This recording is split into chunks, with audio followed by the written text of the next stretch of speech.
সুপ্রিয় দর্শক আসসালামু আলাইকুম। দেশ ও প্রবাসে যে যেখানে আছেন আপনাদের প্রত্যেককে শুভেচ্ছা জানাচ্ছি। আজকে নতুন একটি প্রতিবেদন দেখতেই পারছেন, আমার সামনে একটি আপু আছে ছোট্ট একটা বাচ্চা নিয়ে। আসলে কি হয়েছে তার জীবনে বা কেন আসতে হয়েছে প্রতিবেদনে, চলুন কথা বলে জানার চেষ্টা করি। আপু আসসালামু আলাইকুম। ওয়ালাইকুম সালাম। আপু আপনার নাম কি? জান্নাত। জান্নাত আপু। বাচ্চাটা কার? আমার বাবু। বাচ্চা স্বামী বাবা কি হয়েছে? বাবা ছেড়ে চলে গেছে। আচ্ছা আচ্ছা, তা আপনার বাড়ি কোথায়, ঠিকানা কোথায়? আমার ঠিকানা চাঁদপুর। কতদিন সংসার করছিলেন যে আপনাদের সংসারটা ভেঙে গেল? 10 বছরের মতন। হ্যাঁ, যখন বাবু মনে করেন যে 5 মাসের গর্ভে আসলে সেখান তার বাবা ফালাই দিয়ে চলে গেছে। এত সুন্দর একটা স্ত্রী, আপনার কি এমন ইয়া হলো যে আপনাকে ফেলে চলে গেল সে?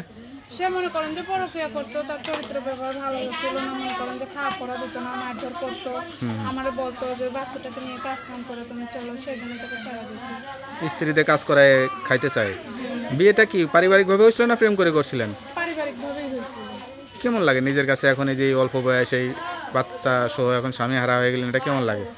এখন তো খারাপই লাগে, এখন খারাপ লাগে, কি করবো, ভাগ্যের উপরে তো আর যাওয়া যায় না। ভাগ্যে যাওয়া তাহলে খারাপ করে দিচ্ছে, তাহলে কি করবো?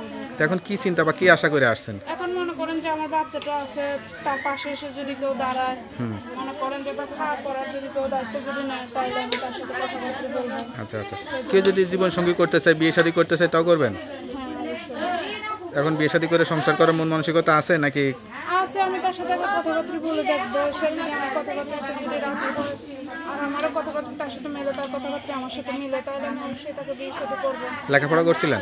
আমি লেখাপড়া বেশি করতে পারি নাই, 5% পড়াশোনা করছি, আমি মাদ্রাসায় পড়ছি অল্প। আচ্ছা আচ্ছা, তো এখন আসলে জীবনটা তো এলোমেলোই হয়ে গেল বিয়ের পরে, মানে কখনো ভাবছিলেন যে আসলে এরকম হয়ে যাবে? কোনো ভাবিনি এটা, কিন্তু না ভাবলেও তো এরকম হয়। আপনি একটা সুন্দর মেয়ে, দেখতে শুনতে অনেকটা স্মার্ট ছিলেন, কিন্তু আসলে জীবনটা এরকম হয়ে গেল। তো যাই হোক, ভাগ্য নির্মম পরিহাস, ভাগ্য আসলে কার কোথায় কখন কি হয়ে যায়। ভাই সেই জন্য যদি বড় লোকের মেয়ে হতাম তাহলে যৌতুক দিতে পারলাম। গরিব বড় লোক কোনো কথা না, আসলে আপনার ভাগ্য এরকম ছিল তাই আর কি। তো যা বলতেছেন সত্যি বলতেছেন তো? হ্যাঁ, ইনশাল্লাহ সব সত্যি বলতেছি। আচ্ছা, কেউ যদি সরাসরি এসে খোঁজখবর নিতে চায়, সঠিক তথ্য পাবে? হ্যাঁ, অবশ্যই। তা আপনার সঙ্গে কীভাবে যোগাযোগ করবে? আমার এই যে ফোন আছে, নাম্বারটা মুখস্থ আছে, দেখে বলতে পারেন? এই যে নাম্বারটা আমি বলি যে আপনি বলে দেন। তার নাম্বারটা আমার কাছে দেন, আমি দেখে বলে দিই। হ্যালো বিয়ার, শুনতে পারলেন এক অসহায় স্বামীহারা আপু, ছোট্ট একটা বাচ্চা নিয়ে আসলে এই বয়সে এরকম হবে কেউ কখনো ভাবে না বা চিন্তাও করে না, আশাও করে না। তার কষ্টের কথাগুলো শুনতে পারলেন। কেউ যদি ভালো লাগে বা পাশে দাঁড়াতে চান, বিয়ে শাদী করতে চান, এই নাম্বারে যোগাযোগ করবেন। তার নাম্বারটি হচ্ছে 01608328593। নাম্বারটা খোলা থাকে তো? হ্যাঁ, খোলা থাকা। যদি কেউ পারেন তাহলে একটা মেশিনের ব্যবস্থা করে দিতে পারেন। আমি মেশিনের কাজ জানি, আমার বাবুটাকে নিয়ে, তাহলে আমার মানুষের দ্বারা দ্বারা ঘুরতে হবে না, আমি খুব ভালোভাবে থাকতে পারবো, কতভাবে চলতে পারবো।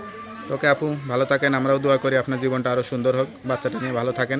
আসসালামু আলাইকুম। ওয়ালাইকুম সালাম।